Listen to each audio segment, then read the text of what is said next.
We'll now welcome on Rene Ingoglia of ESPN, college football analyst. Rene, welcome on to Too Close to Call. Thank you so much for taking the time out for joining us here today.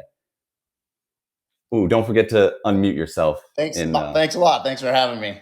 No problem. We're so close. One of these days, we're going to get a guest that If my teenage daughters were here, I would have gotten it right away. But of course, and you had texted me and said, make sure you unmuted. So you knew I was going to screw it up. Oh, no, it's every single guest. It's every single one. Don't worry. Like I only tell everyone once, and I'm like, one of these times someone's going to do it, but no one has. It's very exciting. But appreciate you coming on, Rene. Got it.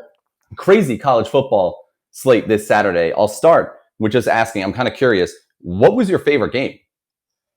Well, so I did a MAC game, which was an okay game. I had Ball State and Western Michigan. My wife's a huge Bama fan, has been for years. Kind of grew up in the Alabama area, and just so I watched that entire game. And you got to give it to Texas A&M. They outplayed Alabama, beat them up front, and but there were so many good games. Before I went on the air, I was watching Oklahoma, Texas, the Ole Miss Arkansas game as well. Just so many games that were great this past weekend.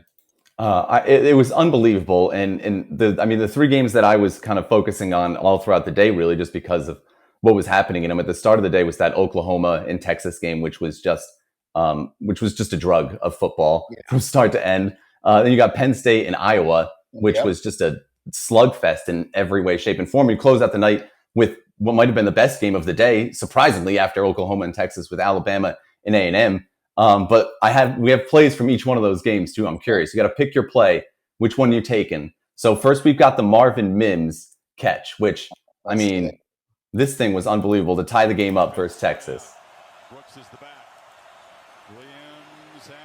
Yeah, stepped up in the pocket. Nice job. And just as a DB, you got to make this play. If you're a Texas fan, you're like, you got to be kidding me. You got to make the play. But what a catch by Mims there. Not only makes the catch, but gets it inside the pylon for the touchdown. Just unbelievable concentration. That's pretty good. And they show the angle here coming up of where his toe taps down. And it is, you couldn't get closer to where he got. And just basically the 1 yard line to get that toe tap and to fall into the end zone. And just with the circumstances of everything. Look at this. And give Caleb Williams the quarterback, right? He's the one that came in off the bench, the freshman. He puts it in the perfect spot for Mims to make that catch, get that little toe tap, get that knee in, and then fall inside the pylon. So that's beautiful, because that pass, you want that pass towards the outside so the DB can't make that play on it. So that was picture perfect all the way around for Oklahoma. Have we seen the last of Spencer Rattler? I don't know. That is a fascinating question, because I think we all kind of know, if you know his background from the reality show and junior college and stuff, he could be tough on a locker room, right? So, and plus with the transfer portal, we see quarterbacks, if they're not going to start, jet. So it's going to be really interesting what happens there with Lincoln Riley. Of course, he did come in for the 2-point conversion. I don't think he was too happy after the game. Listen, I get it. You get pulled and your backup does what he does, and a great comeback. So, but that's going to be a story to watch for sure.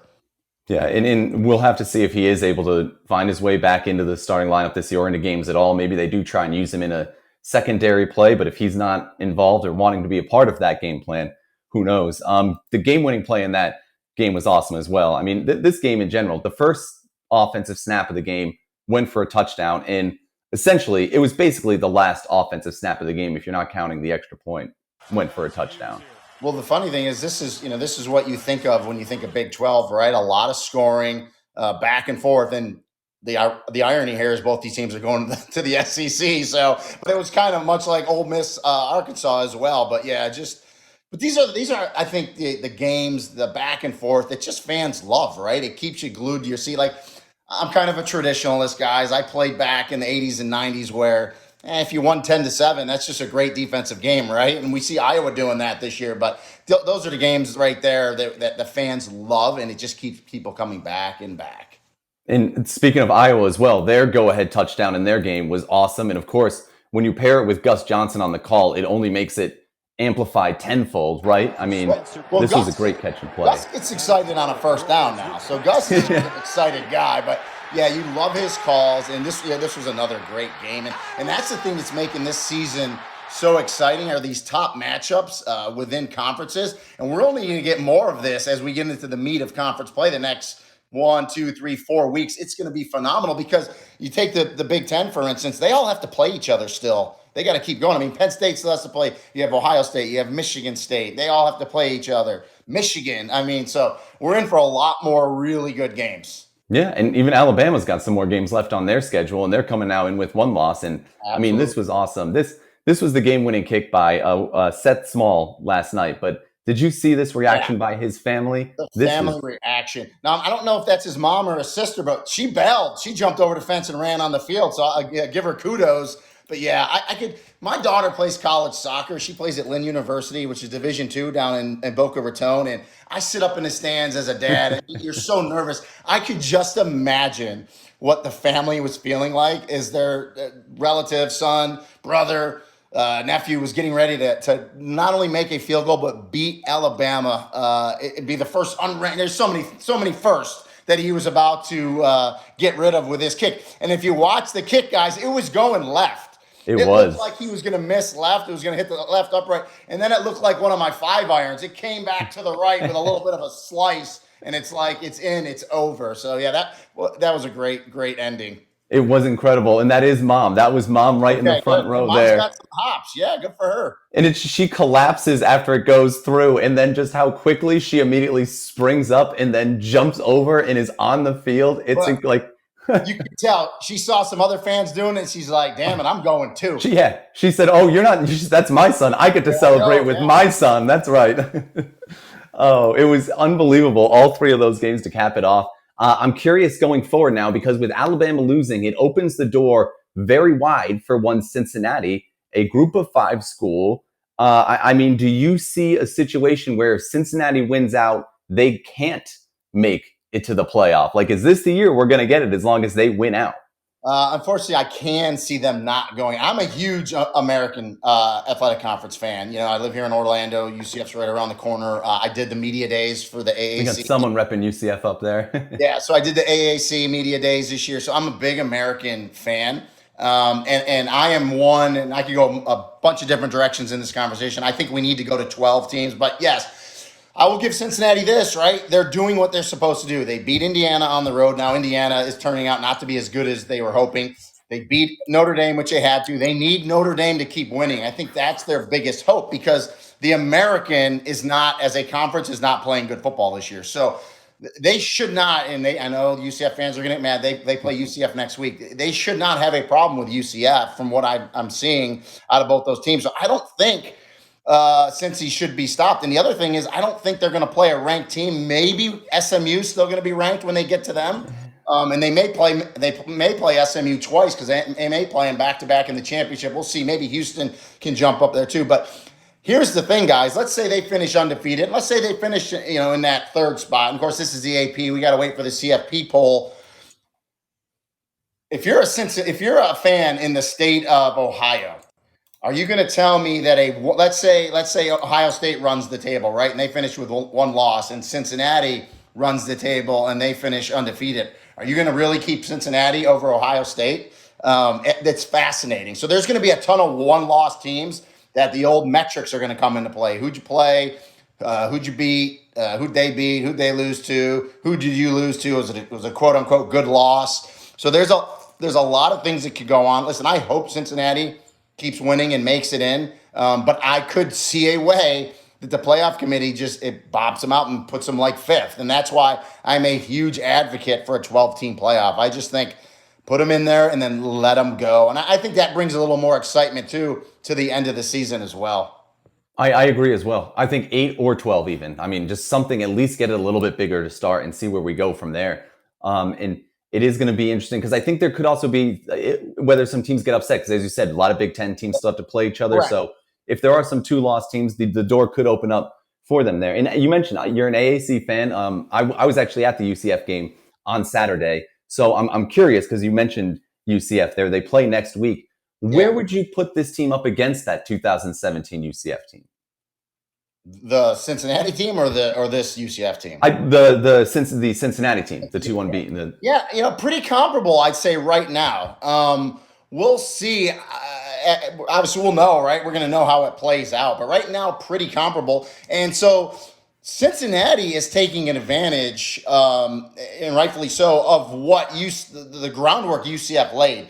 Right. Because in 2017, the Group of Five, the American, UCF, they were not getting the national respect they should have gotten back then. Well, they're starting to get more of it now. I still don't think that the Group of Five and the American gets the respect they deserve. But they're getting a lot more respect in 2021 than they did in 2017. So, and seeing Cincinnati vault all the way up to 3, the highest Group of Five team ever, they're capitalizing on that, and rightfully so. So all as they can do, though, is keep winning. Desmond Ritter's a really good quarterback. I've seen him since he was a freshman.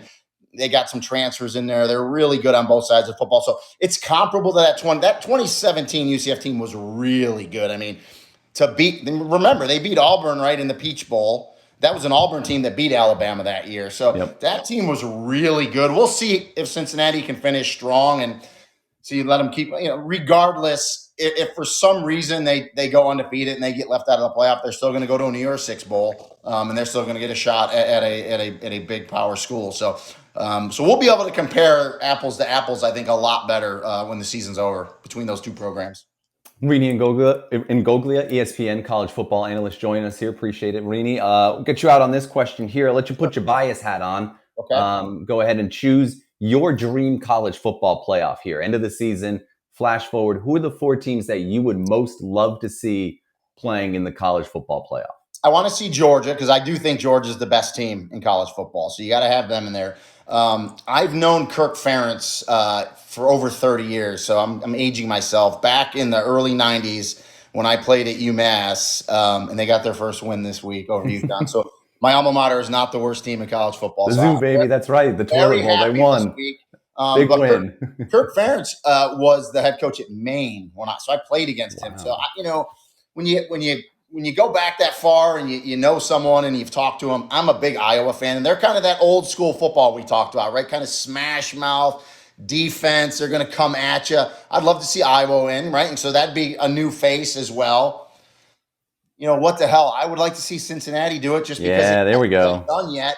And then that 4th spot, I'm looking at it. You got the usual suspects, right? You got Oklahoma, Alabama, Ohio State, Penn State.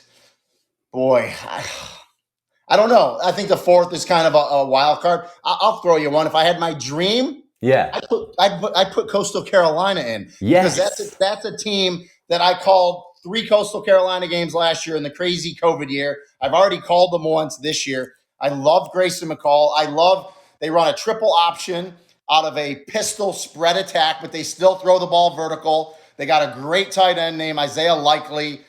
Good receivers on the outside, good running back. So, let's put 2 Group of Fives in there. And, oh, by the way, if there was a 12-team playoff last year with the 6 conference champions, Cincy and Coastal would have been in last year. So let's put them in this year. So that's what I'm going to do. Georgia, Iowa, Cincy, and Coastal Carolina. What the hell? I like it. Coastal and BYU played the best game of the year last year.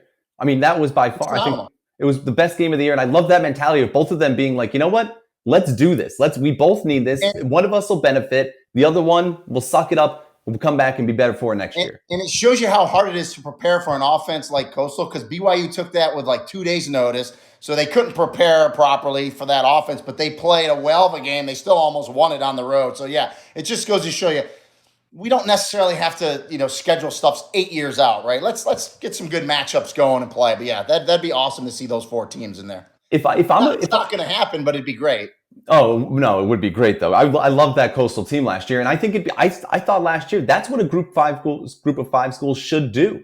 They should go ahead and leave open dates. They should coordinate with these other bigger schools and say, hey, let's all leave this date open at the end of the year. The worser teams, we can pit them against each other because they got nothing to play for, and we'll have the top 2 teams, they play each other, and it almost creates a Group of 5 conference championship game that would be hard to be ignored at the end of the season if you have a situation where Cincinnati's looking to maybe get in over a 1-loss Ohio State. Yeah, I mean, on paper, it'd be great. You could do it. But in reality, it would never happen because of the TV partners, the different networks, ESPN, Fox, CBS. They need to have that stuff a little bit. I mean, they were able to do it last year because of the flexibility. Like, for instance, I had I ended up calling 8 games last year for ESPN, and I also had 8 canceled. So I was batting 500 last year with COVID. So it was just a crazy year. So there's a lot of moving in games and so forth. But it does show that if you have flexibility, you can do it. You can't schedule like that. Well, I'm just going to pretend that you didn't ruin my great idea and rain all over it there. Okay. And there is an existing world that we can make that It's all right, happen. Chris. Keep And, coming up with them. Think outside of the box. That's what and you have to hey, do. and if we can make it happen, we'll get you on the call for the game too, right? So there we I'll go. take it. I'm a capitalist. I'll work anything. Wins for everyone. Rainey, appreciate it so much. Thank you so much for taking the time to join us here today.